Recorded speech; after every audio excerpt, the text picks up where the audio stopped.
push to lift the legal drinking age from 18 to 21 has growing support from our audience, let alone academics and medicos, which is a great shock to me. Professor John Toombaroo, Chair in Health Psychology at Deakin University. Professor, good morning to you. Good morning. I ventured the opinion that that 100% of the people who voted for the legal drinking age to be raised to 21 would have been under 21 themselves when they had the first drink. Yes, that's probably exactly right. So we're being huge hypocrites at one level. How old were you? On the other hand, how old were you, Prof? Look, I would have been amongst the group who first started drinking at around 16, so it's a common trend, and I would have been part of it. But on the other hand, we probably were all smoking back in those days too, weren't we? Yes, we probably, in fact, younger than that. Aren't you in danger of creating a situation where you introduce a law that is never observed? No, the reality is that laws are not absolute, and let's be realistic that if we say that the age of drinking is 21, there'll be many people who drink at younger ages. But most 100% of people will drink under 21. If you introduce a law that says you can't legally drink until you're 21, 100% of people will disobey that law.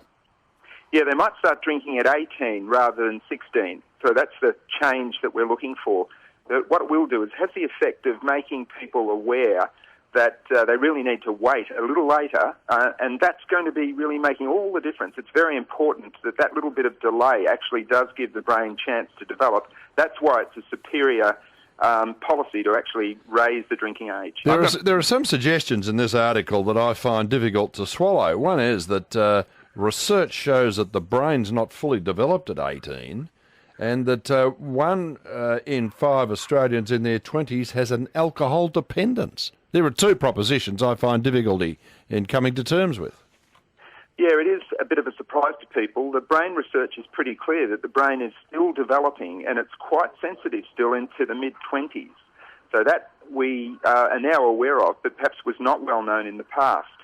And the other thing is we're not aware, I think, of just the high number of people, particularly young people, that have got this problem of alcohol dependence. That means that they've really got to a stage where their body's so dependent on that alcohol, they've actually adjusted to it so much that they're actually going to get the shakes in the mornings in many cases. And, that's a terrible thing. But we're hearing those reports more and more, and it's a sad statistic, but we think it's correct. Yeah, well, I don't get a grasp about that, Professor, and I'm not saying you're wrong, is that, the brain's not fully developed. I'm currently sitting down with a 17-year-old attempting to determine his future by way of choices of university in the future. And you're telling me that he's making career choices when his brain's far from developed. Well, one of the good things about that young age is that they're really able to learn in very much faster ways than when you're older. So you have some advantages in the young developing brain. It's still flexible, it's plastic. So that's what we're really saying. We need to get on board with this brain research and say, hey, let's create a smart generation that's smarter than previous generations, because it didn't damage the brain through some of these policies that maybe now we're looking at them and we see they're really not been very progressive. Professor, we thank you for your time.